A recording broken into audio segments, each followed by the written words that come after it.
men need attention. You know what I'm saying? Just like women need Hold on, attention. real You quick, know, real quick. You 100% correct on that. We be trying to act like we do that shit we true. don't Go need ahead. attention. We need attention. Yeah. So,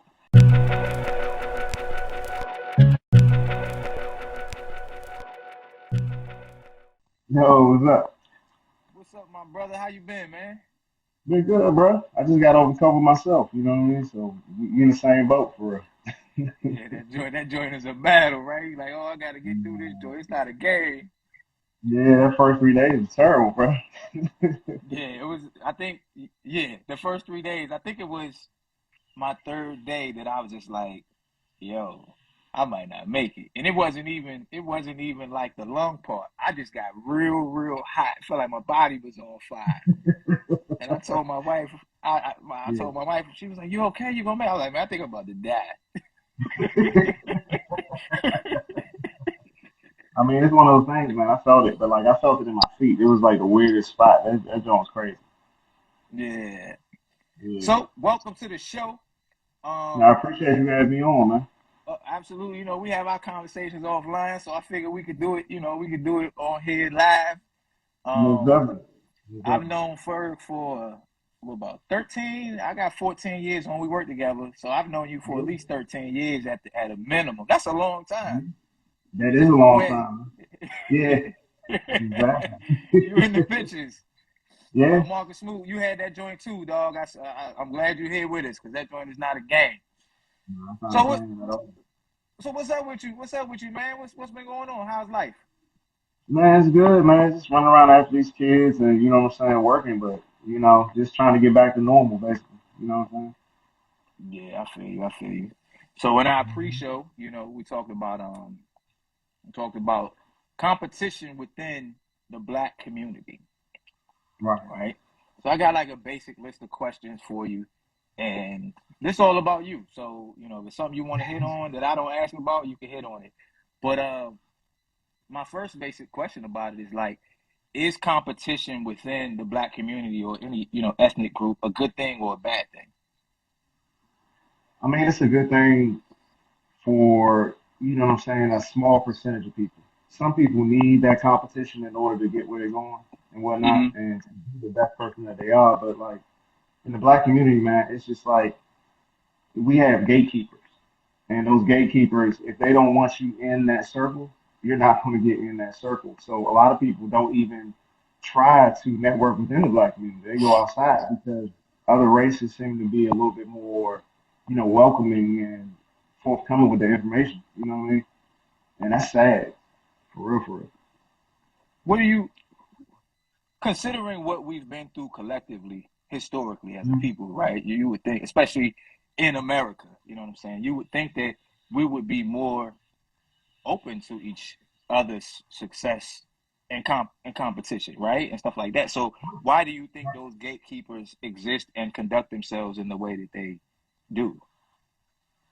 You know what? I like a lot of times I think it's like racism from the beginning, like slavery and whatnot, and how Uh-huh. that Willie Lynch kept us against each other, like young and old, men and women. I mean, we see some of those same parallels now, but I mean, honestly, it just goes to selfishness. You know what I mean? Like I think at this point, certain people just don't want to be seen as average, and I think if they give that, they feel as though if they give that information, they won't be that magical Negro anymore. It'll just be, what I'm saying, free for all as far as people being exceptional. Isn't that kind of isn't that kind of like the house Negro, field Negro? Yeah, Like, to a don't do you certain. like? Do you see the similarities in it? Like the house Negroes, like I got to make sure they stay out there because I got to go up here. Nah, that's true, but it's just like, man, it's crazy because I was just talking to people about like seminars and stuff like that, right? And we have a lot of black entrepreneurs giving seminars and whatnot. But a lot of times, man, you don't see folks giving up any type of information or any type of like blueprint on how they got to where they are. You know what I mean? And it's just like you wonder why. And it might be that. It might be, what I'm saying, the house versus the field Negro, or it might just be folks. I mean, it's like human nature. You're gonna guard your position, and because they feel as though you know it makes them special, they don't really want to give it to anybody else. For real. Mm. So do you think that, well, like let's focus on when there's competition in the financial sense, right? So like, I don't know, you got a burger business, I got a burger business. Is that good competition from a black standpoint, or is that? Yeah, that's good competition because we both trying to be the best. You know what I mean? But like Mm-hmm, the other competition is just like, I'm hating on this dude because he's successful. You know what I'm saying? The successful dude is not really trying to talk to the up and comer because he really doesn't like him because he feels threatened. You know what I mean? It's just like mm-hmm, it's a weird dichotomy we got in the black community. You know what I mean? And I think that goes back to a lot of things that we constantly promote some of the wrong stuff. You know what I'm saying? mm-hmm, And I think that just adds to it. Like people used to tell me a long time ago, like music affected us negatively. And when I was like in high school, I never believed that. I was like, nah, you old people, they don't know what they're talking about. But then I start to see it. And I'm just like, man, if you really listen to the message of the music, it's just so, negative and it really puts black people against each other, bro. And it's just crazy that it's continuing on and we fostering this we basically cultivating this culture that we say mm-hmm. we don't like, but we consume it more than anybody else. You know what I mean? Yeah, I agree because you voting with your pocketbook or your wallet. So you can say like it sounds really cool to be like, oh, we're against that, but Right. what you're funneling your energy. You go to work, you get paid, and then you take your money and you funnel it into that negativity, and that's where it really matters, especially in America being a capitalist country. Exactly. So let me ask you this: Is it because there's like 40 million black people in America, right? I think that's the average number, something close to that. Is Right. it reasonable to believe that we can collectively move financially in lockstep forward with 40 million people? We could, but you're gonna have to kill the culture. You know what I'm saying? And you're gonna have to create a new Mm, in order to go because for some reason, we just holding on to this joint. We're not letting it go, and it's holding us back at this point. You know what I mean? And people, it's just crazy because you see some of the most, you know, person, woke per se people, they hold on to this culture that's just toxic to us. You know what I mean? And like, mm-hmm, it goes against the values that they say they believe in, but they love it. You know what I mean? And it's like, for example, right? Like everybody likes that show Power and whatnot, right? And it's a mm-hmm, good show. I enjoy Power. It's a good show, but it just puts to the forefront that the only time black people can be successful is when we're doing something illegal or when we're doing something on the fringes of society, and that's not really going to make the kids aspire to be anything. You feel what I'm saying? They're always mm-hmm. looking at the flashy, the fast money, the entertainers, the rappers, the drug dealers, and whatnot, and it's just like, how are you ever going? You gotta, I guess, emphasize it's cool to just work a job and put your money away and invest properly and become wealthy that way. You know what I mean? But Mm. it's not what they want. And There's because it's no excitement in that. no, there's no excitement in that. It's not popping. You're not lit doing that. You know what I mean? You're just a regular dude going to work, and it's just like that doesn't really move the meter with us for some reason. Mm.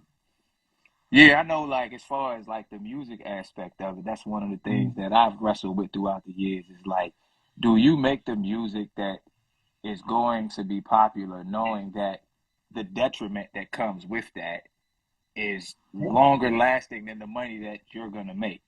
You know what I'm exactly. saying? And Exactly. that's just it's a hell of a thing to kind of wrestle with.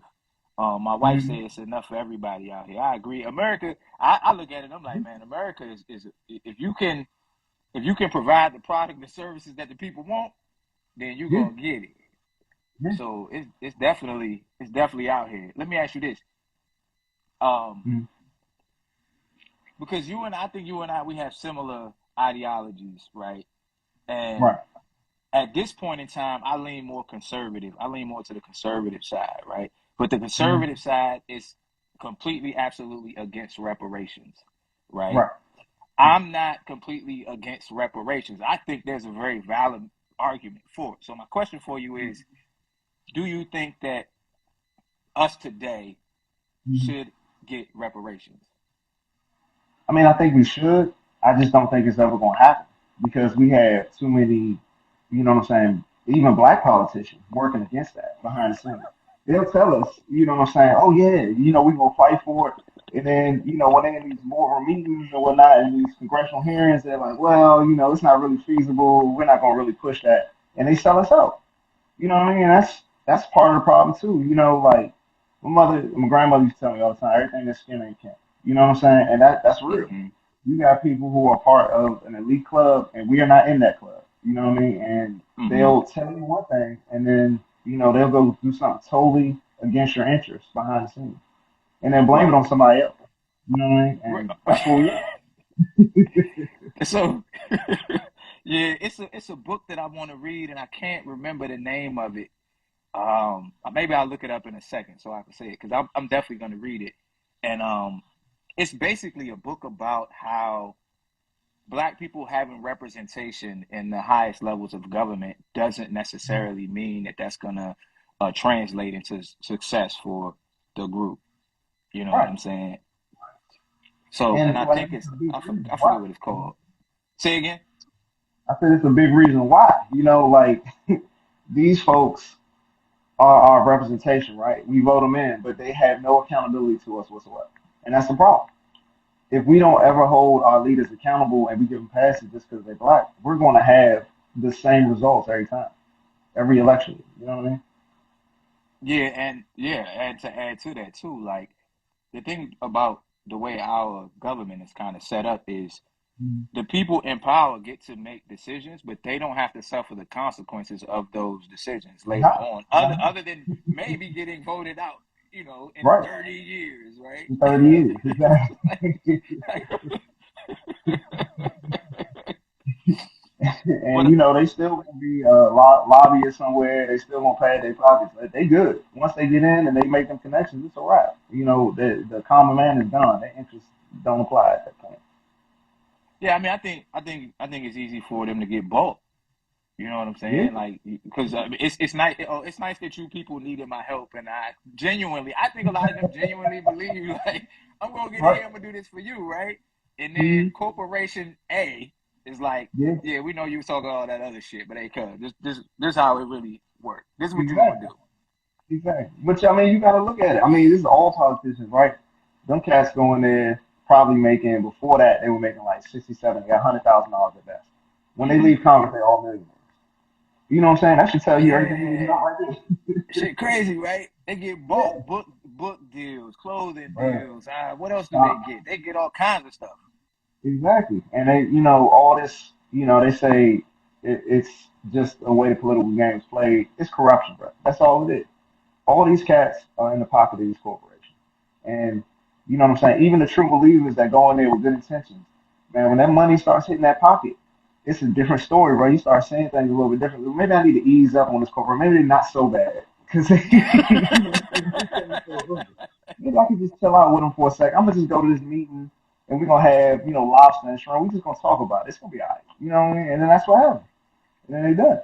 And That then we just have no representation. that just made me think about Bernie Sanders, right? Yeah. And I got this right. So at first Bernie was like all these millionaires and millionaires, right? And then the Democrats cheated Bernie because they wanted Hillary, right? But they cut him the check under the table somewhere. So now Bernie don't say he don't talk about the millionaires no more because he a millionaire. Now he be like the billionaires. Like, hey, The cuz billionaires. you got this. But I mean, that's the joint. It's like it's not me. It's them over there. You need to highlight. You know what I'm saying? It's not me. I'm working for you. And that's the fucked up part about it, man. Like they just it just continues that way. You know what I mean? And it's just like we really need a third party for it. We really need a third party, and we need to put votes behind that. But people are so politics is religion now, and like if you try to give someone different ideas, they're gonna react violently to it. You know what I mean? So it's kind of hard to even go that route now. You know what I mean? Yeah, I agree. And the thing that I think about the black folk is, Mhm. I think what happens is we're creatures of habit.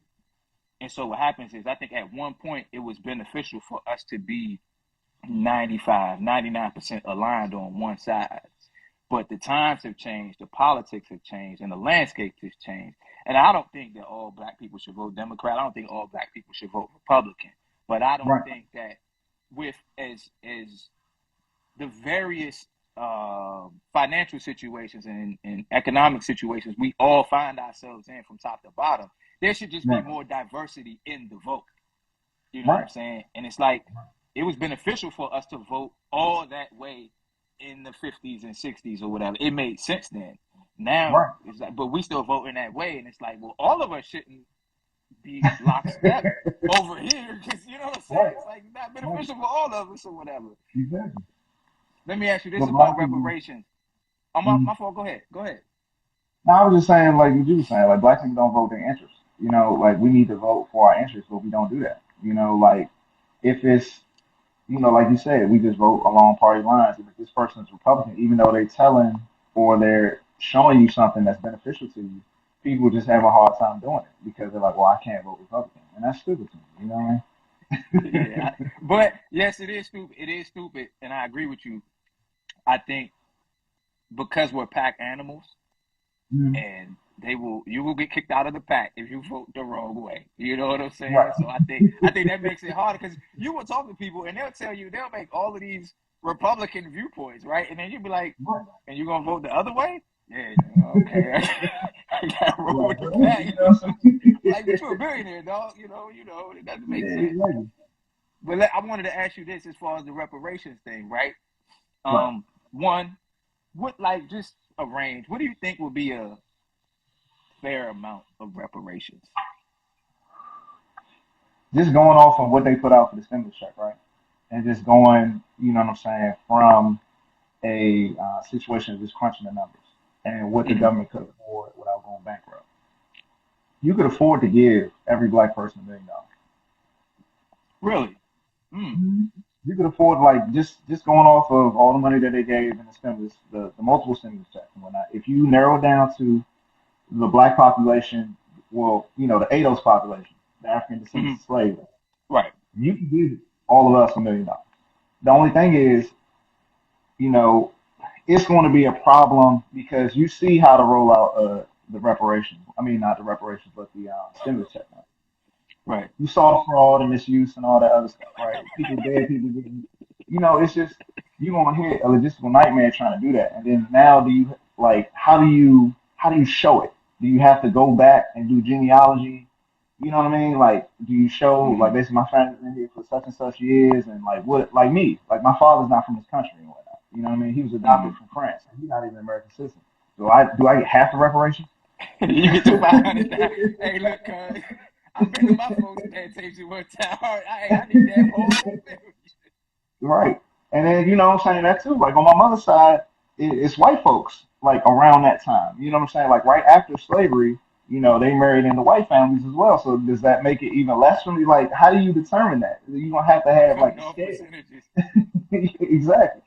So like that's gonna be hard to determine. That's the only reason I think it's gonna be like almost impossible to do because you got situations like that. And then now it's gonna get real. You talk about like colorism and like internal just bias between each other. That's gonna really drive some stuff up. You know what I mean? Because they're gonna be like, you wasn't really a slave, your mom's white. You know Right, what I'm right, right, saying? right, right, right. That's like crazy. It's just gonna be a lot. So I don't know, man. But like I would like to see it, but I just don't think it's gonna be happening. But that's just me. Uh, oh, it's definitely not gonna happen because they do every time is they say we're gonna have a what do they call it, a study or something about it. Right. Yeah, we're gonna do the Me, study. And 50 years later. Melissa said, yeah, we're gonna study it some more.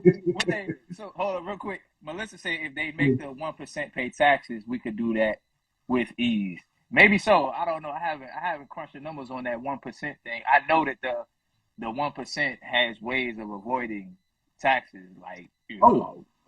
like they great at that shit. Matter of fact, Oh. talking about the stimulus check, I got one more question on reparations, but on the stimulus check, I think it Yeah. was Soros. It was George Mhm. Soros. Yeah. Soros actually got a stimulus check, and I think it was for Mhm. like either $1,200 or $2,400.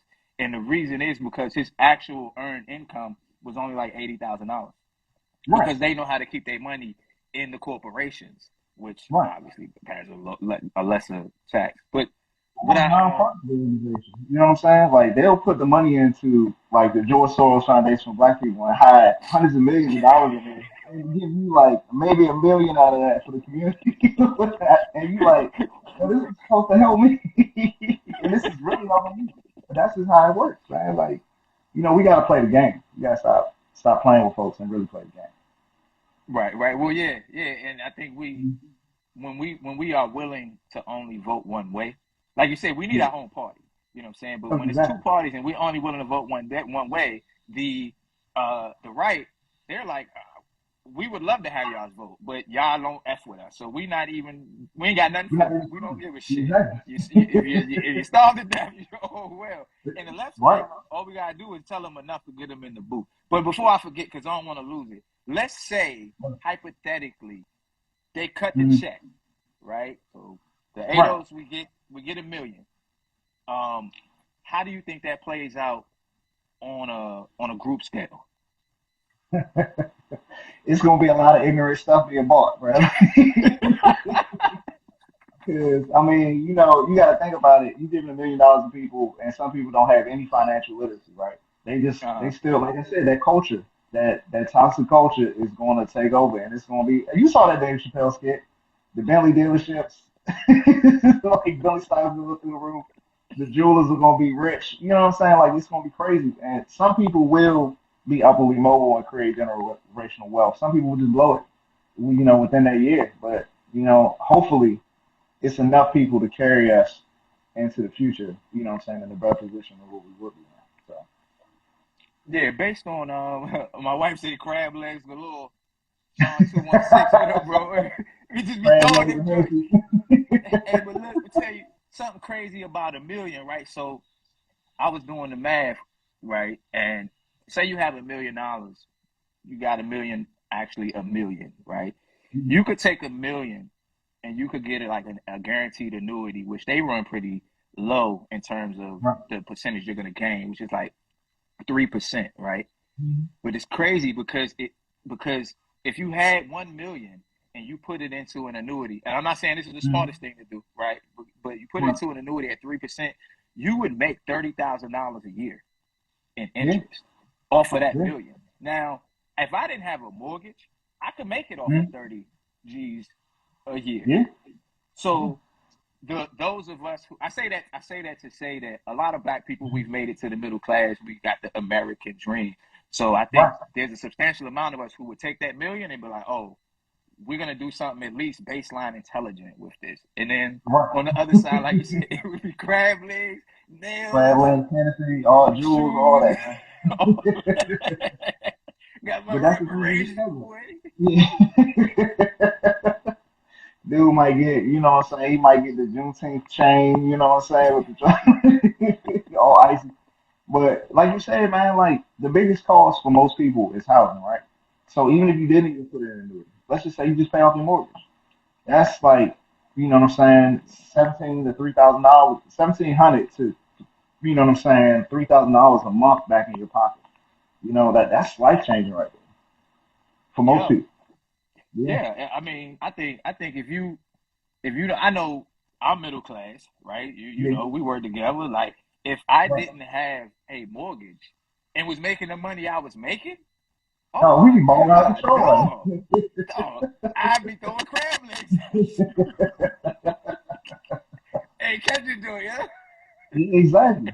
You know what I'm saying? You be out here in the hood with turkeys, you know what I mean? It'd be all good. But it's just one of those things, man. Like I really think, I mean, they put a little bit of pressure on folks about it, but honestly, they just tabled it. And then once the right people got in power, it's never going to really be an issue that's going to be considered seriously. I think that was just a Yeah, I think little carrot to get you where you needed to go, and that was it.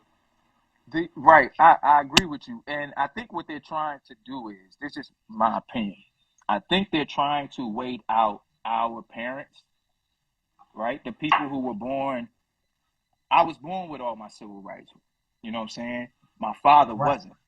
And if they can push this thing just far enough to be able to be like, well, all of the black people here today were born with all of their civil rights, then Right. it strengthens the argument against it. So you Exactly. only really got to wait at most probably another 20 years, at most 20, 30 Yeah. years before those people pass away. And then you just have the 80s, the 70s, the late 60s and 70s, 80s babies who were technically born. We were made whole. We were born whole. Yeah. And not only that, but I mean, you look at the average attention span of people born after a certain time. You know what I'm saying? They wouldn't even have the attention span to really be focused on that topic for a long period of time before something else took over Twitter. And, they are on that or on this cause or on that cause. They can't really focus on one thing. And that's no disrespect to them. You know what I'm saying? I mess with my, millennials, zennials, whatever you want to call them, whatnot. But, they Are we millennials? we're supposed to be, but then they changed it. You know what I'm saying? So they Okay. at first we were part of it, but then they were like, nah, because y'all we're in a weird age before the internet and after the internet and like cell phones. So we lived before that time and then we live after that time. So it's like we got like a little bit of everything for it. You know what I mean? Mm. Okay. Well, let's move on from that. Let's talk about the violence, Right. right? But let's talk about the competition that we know is not good. Violent crime is up. You know what I'm saying? The murders are up, the robberies are up, all of that good stuff. Mm-hmm. Um, let's just talk about how that competition that occurs between young black men, because that's really who it is in our community. Let's talk about the Mm-hmm. negative effects that has on our community. What's your thoughts on that? I mean, you just look at the numbers, man. Like, you know, that is a reason why we haven't grown over 13% in the last decade and even before that in the last 20, 30 years. You know what I mean? It's because we kill each other on a regular basis. And that's a serious problem. Like when I was coming up in school, the teachers were like, they used to tell us, like, y'all, especially the black teachers that we had that really wanted to talk to us, he's like, you're an endangered species. Black males being killed at record numbers. And that was in the 90s. And it's still continuing that. You know what I mean? It stopped for a little bit when the economy got a little bit better, but then it never really went away. And then it just, whenever we hit a downturn, that's when it starts all over again. And that's Mm. that's one of the reasons why we can't grow as a community. So you said something that's pretty cool is you tied the violence to the economics of it. Mm-hmm. Um, how much of the economics being what they are do you think drives the violence? Well, I think it's a part of it, but it's a two-pronged attack on Black America, right? You got the Black family system broken down, and you don't have a strong family and a strong economic base. So that puts you at a disadvantage. And then, you know what I'm saying, you have just the economic situation and lack of education or skill training and whatnot. And that adds to even more so on the back end because you can't really create something if you don't have skilled workers or a willingness to do certain things. You know what I mean? Mm-hmm. And that's where we at right now. Like the family not being strong and the kids being so damaged by the time they become adults, man. It's like you working behind the curve at that point, and you throwing lack Right. of education. You destined to fail. It's a fact. They said, and no disrespect to single mothers and whatnot or anything like that, because I came from a single mother household, and what I'm saying, I did well. But I mean, if you look at statistics, households without a father, you are almost like 40% more likely to end up in jail. You know what I mean? Because of that situation. Mm-hmm. And that's a big economic component because you don't have the economic base where they can put you in extracurricular activities. They can give you extra help in, your academics. It's a lot of things that you're gonna be missing out on. Do you think that we have to maybe accept that there's a generation because this is becoming a generational thing. Like it's Mm-hmm. the 80s, 90s, 2000s. Is it possible that what's going to have to happen is we have to get the babies Mm-hmm. and teach them a whole new way and let everything that came before them just die out eventually? Some people Like you gonna read. is there hope for those now? Some of them, you know what I mean. Okay. Some of them will get tired of being incarcerated. Some of them will get tired of having to go through the system and the violence and whatnot and try to do better. But then you got a large majority of them that are already lost. And, I mean, you seen it.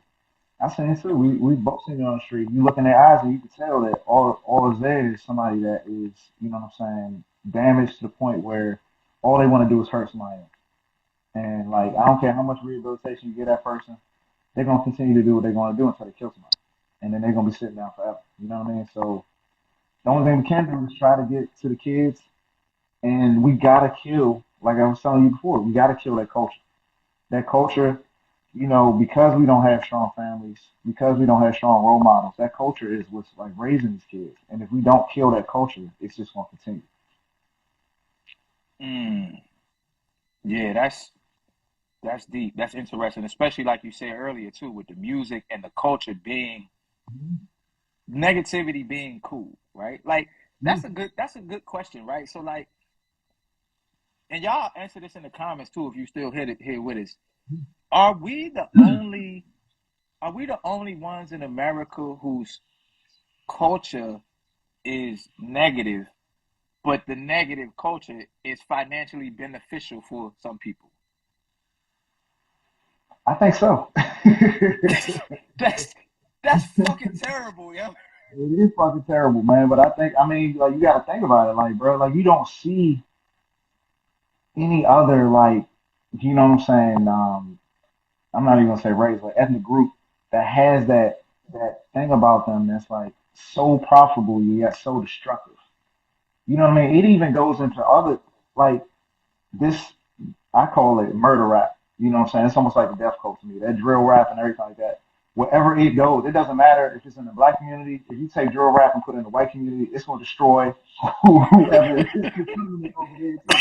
You know what I'm saying? It's bad for everybody. You know what I mean? But it's people love it because it's like so cool and they want to emulate it. But it's not positive for us at all. You know what I mean? I mean, And I think too. Nah, go ahead. I was gonna say I consume it. I listen to it when I'm working out. You know what I mean? It gets me hyped. I like hearing some of those beats and whatnot, and you start singing along with the words. But like for kids, man, and just being a parent, you know how you think about those things that you expose your kids to. It's just like when you really listen to the words and whatnot. When you got like dude that's he's sitting right now facing murder charges, talking about he had murder on his mind, and he's describing the killing like from start to finish, and it's like I don't want my son listening to that. You know what I mean? Like, you don't want your 6 year old saying I got murder on my mind when I woke up. You know what I mean? Like that's not cool. That's not what you want for your future. Well, I think too, when you have kids is right. When you have kids, that's when you Mhm. find out how terrible the music you listen to is, right?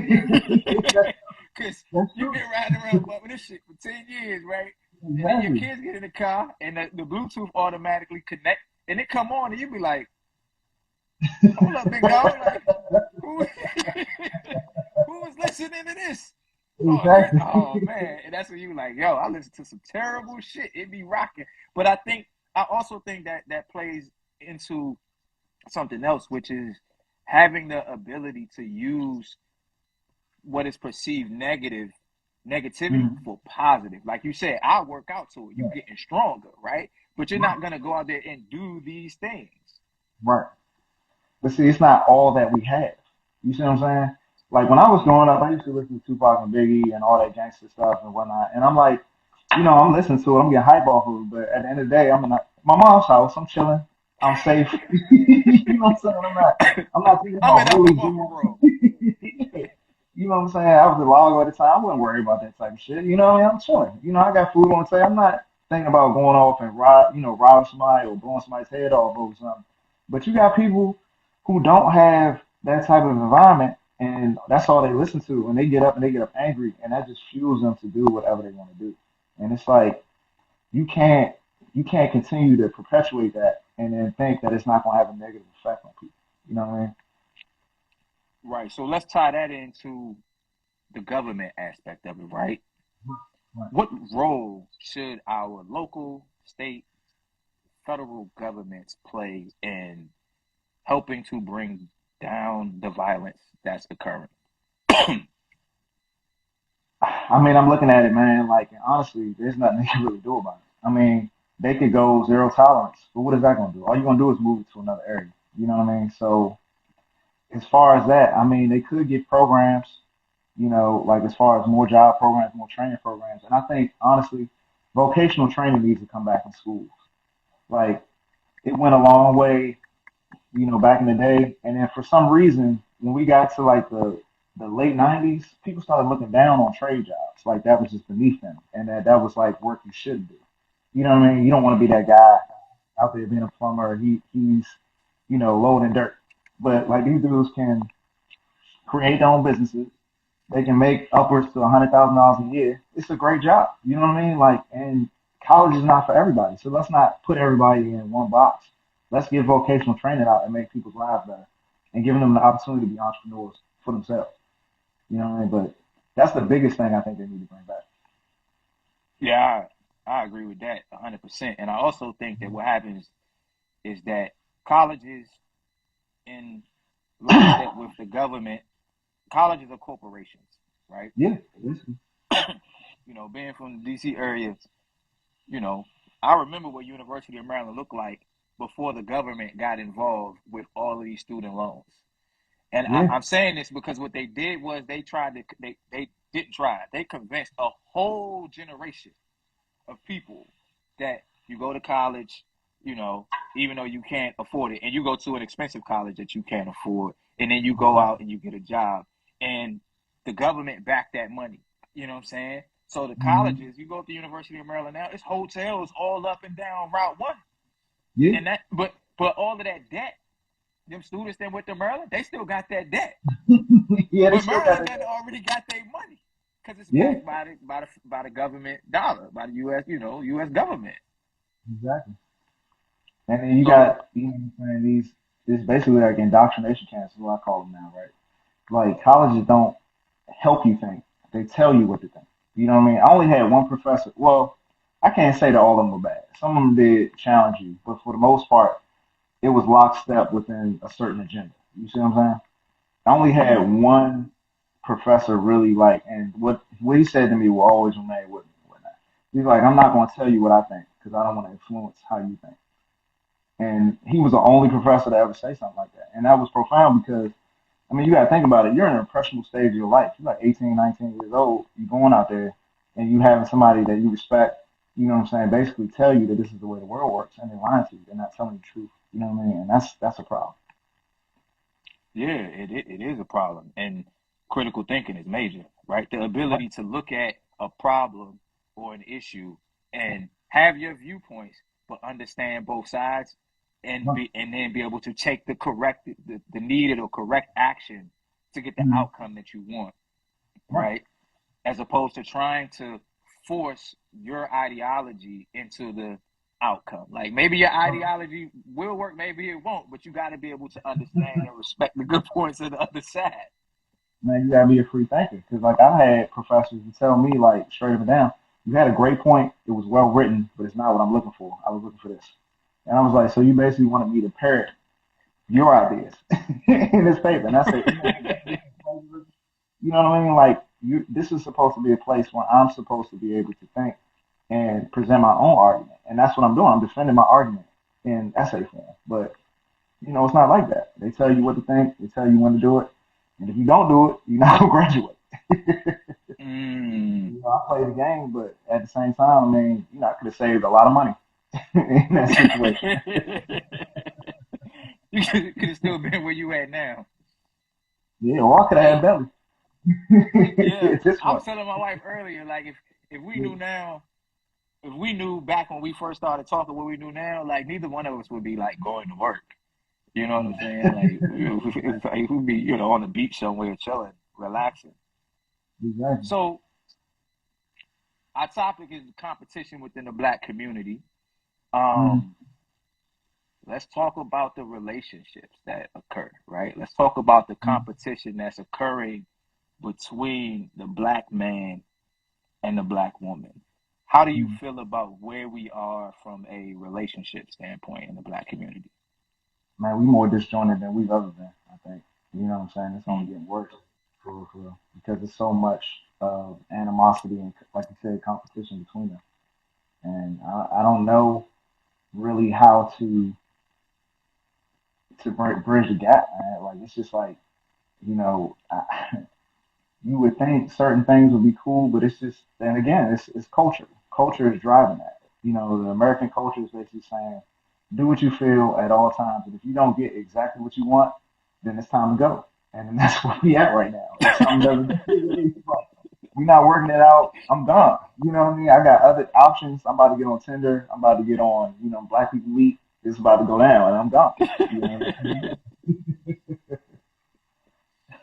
So when do you think that happened, right? Because even through, and I'm just going off the statistics that I've heard, through slavery, Jim Crow, segregation, civil rights, we were pretty good. Or from what I was told, I wasn't there. You know what I'm saying? We were pretty good in Mhm. statistically, right? Right. It's like, what happened? Was it the welfare state? Or is it the feminist movement? Is it rap and the we gonna call our own women bitches and hoes? Like, where did we fuck up?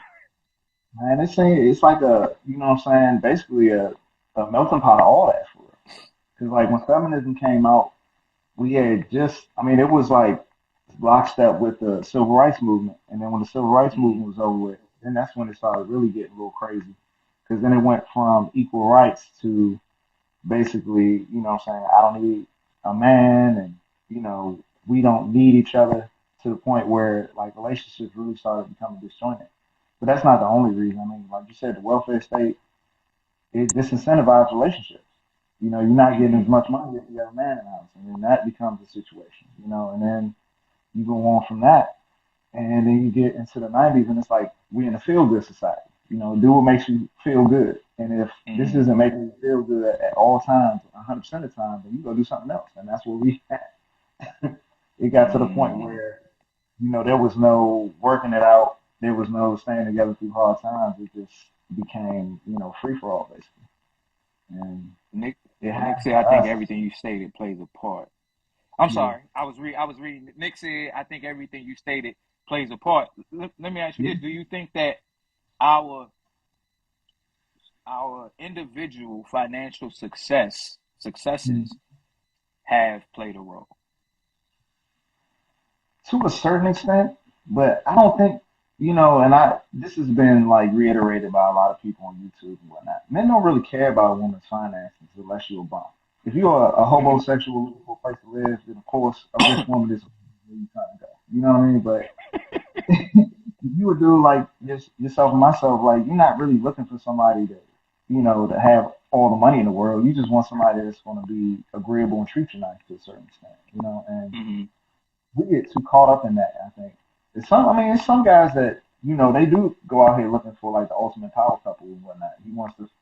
The girl has to have a PhD and all this other stuff, but for the most part, men don't care about that. Only thing we care about is that somebody's agreeable, and I think a lot of women now they become career driven, and they don't realize that if you're so career driven and I'm career driven, then we have no relationship because nobody can come together. And maybe we all need to take a step back from being so busy all the time. You know what I mean? And trying to actually foster real life relationships. But that's just Mm-hmm. my take.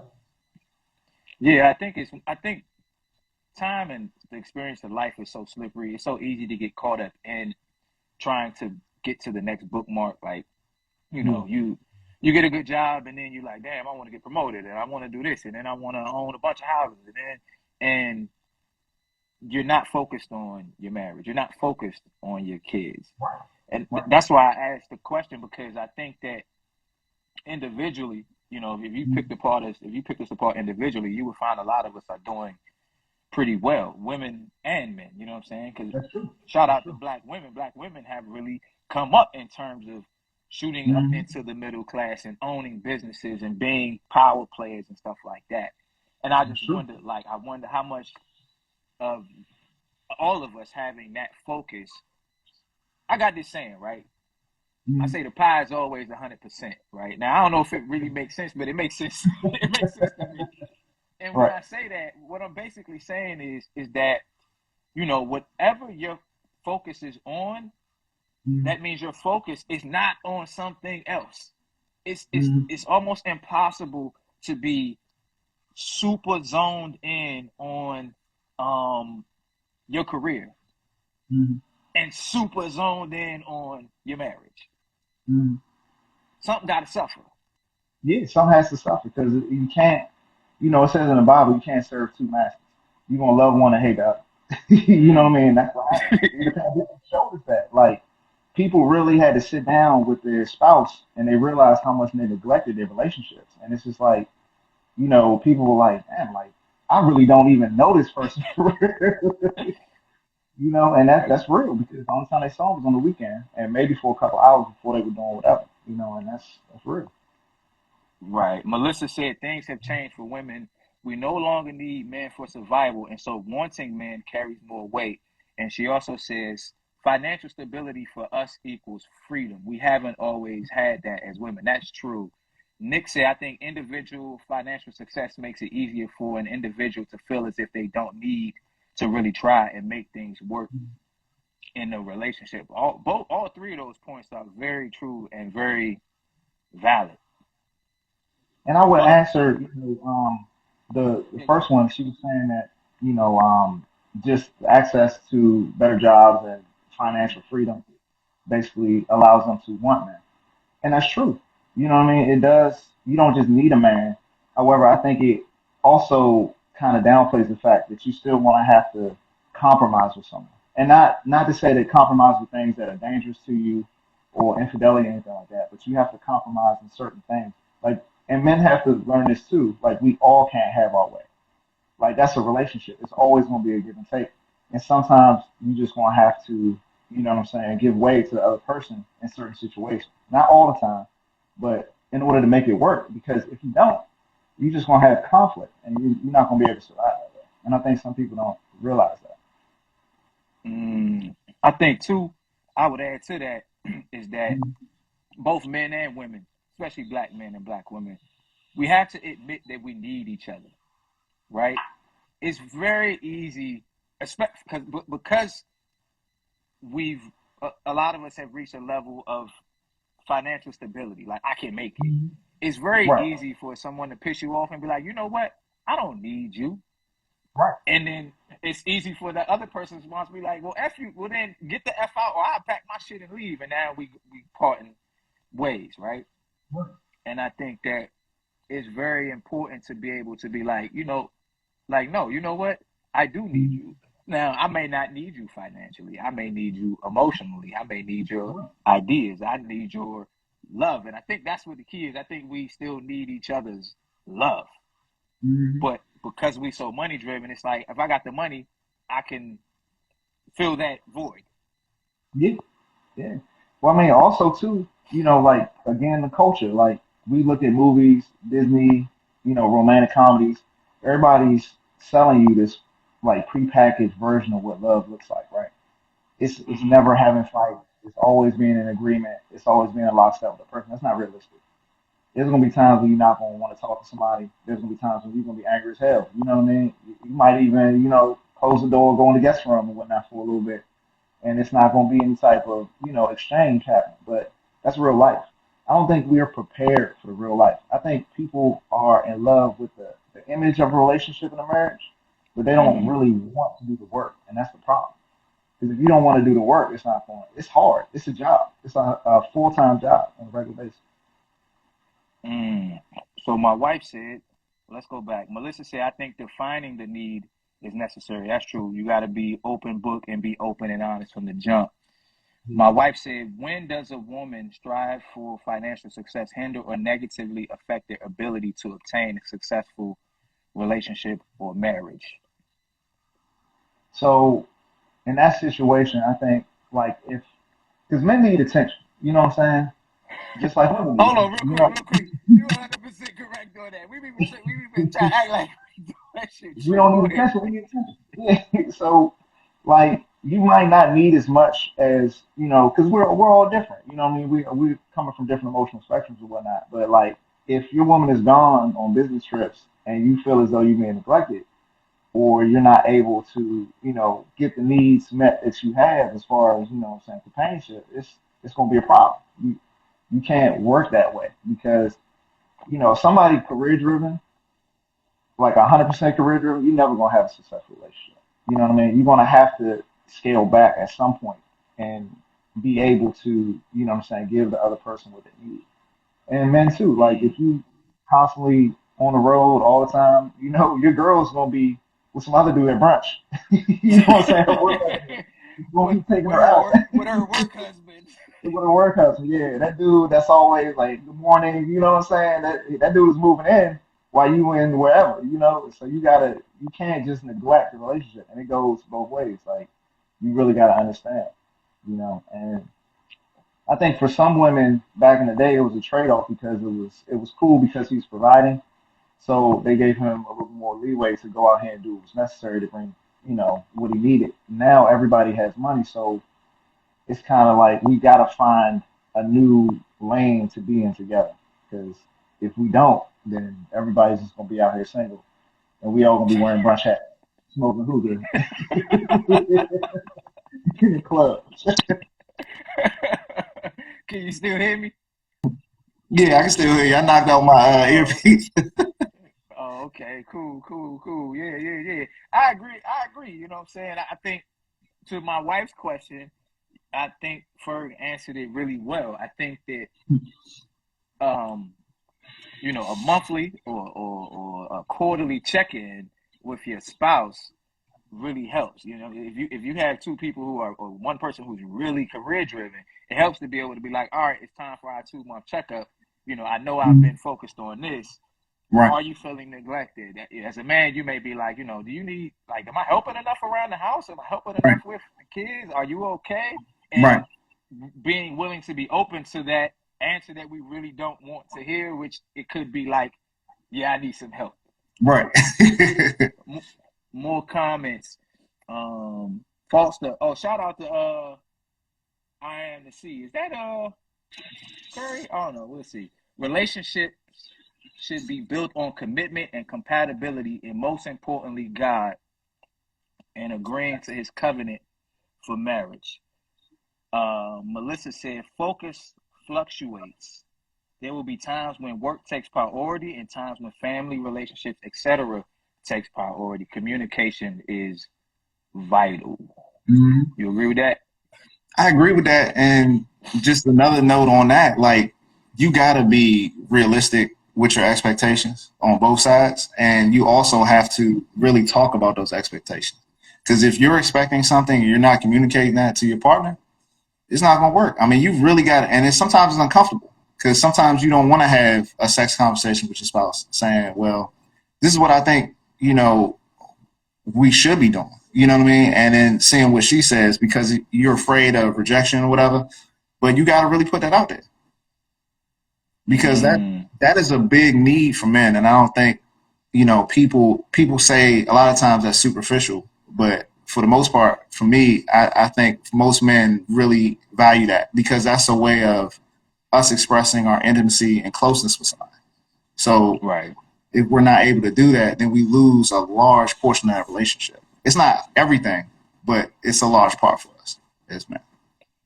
Yeah, I agree. I mean, for those of y'all who know me, I'm married. I've been married for 6 years. We've been together for what, 16. Don't get I in hope trouble. I'm I hope I'm right. We got married in 2015. This is 2022 now. So we will on May 25th, 2022, we'll have been married for 7 years. I I got think, right? So I think that's right. I'm not a mathematician. But full disclosure, I told my wife today we should start I told her I said we should start a YouTube channel. We just talk about relationships and marriage. you. Yeah. But we go to marriage counseling every 2 weeks, and Okay. it's cool because if something happens, typically we'll have it out and then we'll be cool. But we can talk about it again in counseling and Mm-hmm. really get anything that we might have missed out. And there's this book that I always suggest to people Mm-hmm. for relationships, work, just relationships, period, right? It's Mm-hmm. called shit, I forgot the name of it. Difficult. I think it's called Difficult Conversations. Okay. And one of the main things it talks about, or that I retain from the book, is being able to converse with someone that you disagree with and listen to their points for the purposes of learning as opposed to disagreeing or winning the argument. Yeah. So Yeah. it's like, you feel this way, I feel that way. I'm not listening to beat you. I'm listening to learn from your perspective, right? And I Mm-hmm. think that's something that works Yeah. really well. Nick said 100% communication is key. Putting action after the communication is extremely vital. Yeah, the action too, because it can't just be all talk. That's a fact because you know what I'm saying. Like sometimes you don't want to hear an apology. You want to see change behavior. You know what I mean? Especially if it's something you feel is disrespectful. So it's like, yeah, you want to see some action. And Right. you know, like my pastor used to say that all the time. He said, "Faith without works is dead." Mm, You gotta have that work. that's that's real talk. That's real talk. Let me get your so I don't know how often you tune into the lives. It's Mm, gonna be on YouTube. So y'all make sure y'all go subscribe to my YouTube. We building it. It's Martello Bradley. What's up with you? And follow Ferg. If you follow me and you're not following Ferg, it's Thad_3. So THAD_3. I appreciate the So shout out. oh, no doubt. Shout out to everybody watching. Listen to understand, not to respond. Exactly. That shit'll save your life in 99% of the, interactions that you have. Most definitely. At the end of every episode, I have my guests tell Mm. me their top 5 dead or alive. Top five So dead or alive. so Mm. here's the thing. Right. You tell me 5 people that you would like to sit down and have a one-on-one conversation with. They could be dead or alive.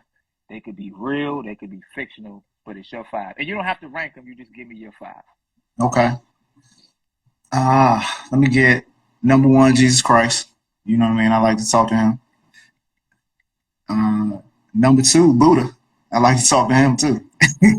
You know what I mean? We got so much in common. Yeah, you know what I'm saying? We think alike, man. And Yeah. let me see. Number three, Thomas Sowell. I like to talk with him. You know what I'm saying? That's my man. And four and five, I give it MLK and Malcolm X. I like to talk to the two of them. Okay, so let's do the rundown. We got Jesus, Buddha, Thomas Sowell. Let's stop at Thomas Sowell because it's funny. My Mm, top 5 changes. The only person I keep in my top 5 is Nas, right? Because that's yeah, just my guy, right? And I yeah, was thinking earlier today, like, Thomas Sowell might be in my top 5, yo, because I done read yeah, like a few of his books. I was like, yo, it would be man, great to sit down and talk to this guy, just to listen to him talk. most definitely. You know what I mean? Like every time I actually went to a lecture of his, like when I was in college. And Oh, like I word? actually got to rap on it for like 5 minutes. It was just like real, but I didn't get enough. You know what I mean? I want to really sit down with him and pick his brain on some stuff. You know what I You mean? got So to talk to Thomas Sowell? for a second, man, you know, he was like, "Hey, how you doing? Have a good night." That's more than what I done got from him. But I really want to talk to him, man, because like he's got a lot of information. I think it would serve the black community. You know what I mean? So Yeah, if you haven't heard of Thomas Sowell, definitely go check out any of his books, right? The whole, even when they talk about the trickle down economics, he yeah, has this really really short book that's like a pamphlet, and he explains that that whole thing was never about what they say it's about now. It's actually about generating more tax revenue. It was about exactly. he was explaining how when you tax wealthy people less, percentage wise, they're willing to pay it. But the Mhm. higher you go, they just start hiding the money. They just start Yeah, hiding it, and you end up with less tax. It is crazy because yeah, mathematically, you're like, what? But that's just how it is. mhm. The Buddha, right? Yeah. What would you ask the Buddha? What would you like? What would you say to the Buddha? Man, I would just talk to him about, you know what I'm saying, how he came about really like formulating everything that he taught. You know what I mean? Because you know how things go, like as far as with certain things, like it becomes a religion, but folks it really like misinterpret or they deify somebody that was just trying to get a message out. You know what I mean? And I just really want to talk to my man to see what he was really thinking during that time. Because I mean, he has a lot of good information, I think, in Buddhism. And I think it's parallel with Christianity from the time of Jesus. You know what I mean? They're really like mirroring the same message, and I think people don't realize how close the religions are when it comes to that type of stuff. So, Yeah, I agree, and I think that because I've read a lot of Buddhism and stuff like that. I mm, think that Buddhism is, I would say, less. What's the word I'm looking for? Like the parables. It's not as. It doesn't have the parables and the allegories. It's mm, not as allegorical. It's more like this is real life, the shit that I'm dealing with right here, right now, right, today. You know what I'm right, saying? My my wife is screaming at me. let me be at peace type shit, you know. But in the Bible, it'll be like when the dragon hurls fire at you, like, okay, let's talk about your wife, Right, you know. exactly. Right. What about Jesus? What would you ask Jesus? Just talking to him about the same thing, man, like how he came about and, like really what he was trying to get out to folks in the purest of forms without any type of, human meddling. I just want to know exactly what he was thinking at that time. You know what I mean? Yeah, I agree. I'm with you. Both of those have been in my top five too. They in there Yeah. sometimes. Sometimes they go out. Um, I know Melissa probably want to know what you because she's a Malcolm person, right? She Yeah. love Malcolm. What, Mhm. what would you want to What would you say to Malcolm? What would you want to talk to Malcolm about? Just like, toward the end of his life, he had a change as far as how he viewed things. It's, like basically just, working with other races and whatnot. And I want to know, like, besides the trip to Mecca, like, what made you realize that we were all in this together? You know what I mean? It wasn't a us versus them type situation. What was the profound moment that really showed you that, like, we have to work together. It's not going to work with just us versus them. You know what I mean? You Mm-hmm. have to do that. That's just the way the human race works. I'm with you. What about MLK? MLK, I just want to really, really like pick his brain about how he was able to speak to people because he had almost like a hypnotic power on folks. You know what I'm saying? Like I want to pick his brain on like just how he learned to, put together his speeches, his inflection, all that stuff. Because influential people like that, man, like you could always learn something from as far as how you communicate. And he was like a master communicator. Right. He was one of the best, if ever, if not the best, that came out of our ethnicity. Oh, he's up there. You know what I'm saying? Yeah, He's yeah, definitely in the top. You know what I'm saying? And I thought it was cool how he was able to mobilize a whole race of people. exactly. Because I mean, you look at the black community now, and like we've come from that point, but like back then, can you imagine trying to get everybody on the same message? Like with people with all different backgrounds and naysayers and whatnot. Like he had the ability to unite folks under his message, and like some folks they don't really. They said that whole being a pacifist thing was just we should have went a different direction and be being more violent, be taken seriously and whatnot. But he was able to affect so many people by just sticking to his guns and doing what he believed. And I that's one of the most admirable things I could think of. Because especially when things happen to you that like somebody bombs the church, you gonna want to get Hey, retaliation. You know what I hey, mean? get the guns, get the Yeah, straps. yeah. Let's Especially if you war. got the power. I mean, everybody had guns in the '60s. You could have had like a mini civil war in that situation, but like he still stayed the course, knowing, and he had faith in himself, knowing that it would work. That takes a lot of, just willpower in order to do that. Because a lot of people would just changed up. Shit, hard times hit me. I don't know what I would do. You know what I mean? In that situation, exactly, exactly. Somebody threaten my family. You know what I mean? I might change that whole peaceful shit out the window. You know what I mean? But he was still Right, able to do it.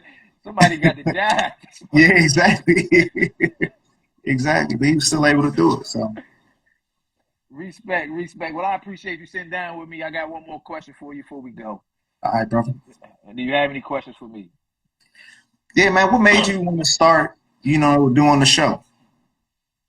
Um, Man, I think it's mainly just I genuinely enjoy talking to people. Right. I genuinely enjoy communicating with people. And when I say that, I mean I like to hear people talk about the way they see the world, right? Right. And I've grown emotionally and mentally and spiritually to a point where I can disagree with you and Hmm. still get goosebumps at some of the shit that you say. You can say some shit I disagree with and it'll give me Right. goosebumps, right? And I was just like, they always say do what you're good at. Right. And I think I'm pretty good at asking questions, being inquisitive, and Hmm. listening to people's perspectives. So I was just like, man, you know what? Everybody starting a podcast, everybody talking to somebody. Right. I'm gonna just start going live with people that I know personally and that I find interesting. Hmm. And I just started doing it one day, and I done interviewed a lot of people, man. Like, Mm-hmm. I did like the first 12. I posted a picture of like the first 12 people, Mm-hmm. and I was thinking it was gonna be like 7. Yeah. I was like, yeah, but since then I've interviewed like probably like another 5, 6 people. So they just keep rolling Wow. in and rolling in. So anybody who want to be on the show, like Mm-hmm. hit me up. I got a makeup artist coming on. I got a hairstylist coming on. I got my best friend that I grew up with. He's coming on, and I have an idea of what we're gonna talk about. But you never know where the conversations Right. are Go gonna go. go. They're Right. gonna go. You know what I'm saying? So I mean, if I Mhm. could, I would just do this. I would just be like, I would do this every day and just talk to people. Man, I like watching them, man. I like that logo too. That logo they Oh, do put together for you was nice. oh my man, Black. What's Black's? I know it's custom everything, fam. And he got another one too, LED something. I'll have to put it in the. It'll be in the description on YouTube. I'll put it in there. So, but Back. yeah, man, that's what it is. You know what I'm saying? I appreciate you Mhm. coming on with me. You know, we work the street together and all of that good stuff. So Yeah. it's all love. I admire you for doing what you do out here in the world, being a father, Appreciate taking it, man. care of the family, and all of that good stuff. And you always been a good dude to me. So I got love for you, my brother. I got love for you too, bro. All right, man. I appreciate you coming on with me. Y'all make sure y'all follow him. Thad THAD_3. If you following him but not following me, it's I am Charles X where you hit, right? So Yeah. follow, do all the follow. Go to the YouTube, Marcello Bradley. What's up with you? And we out. Appreciate y'all. Peace.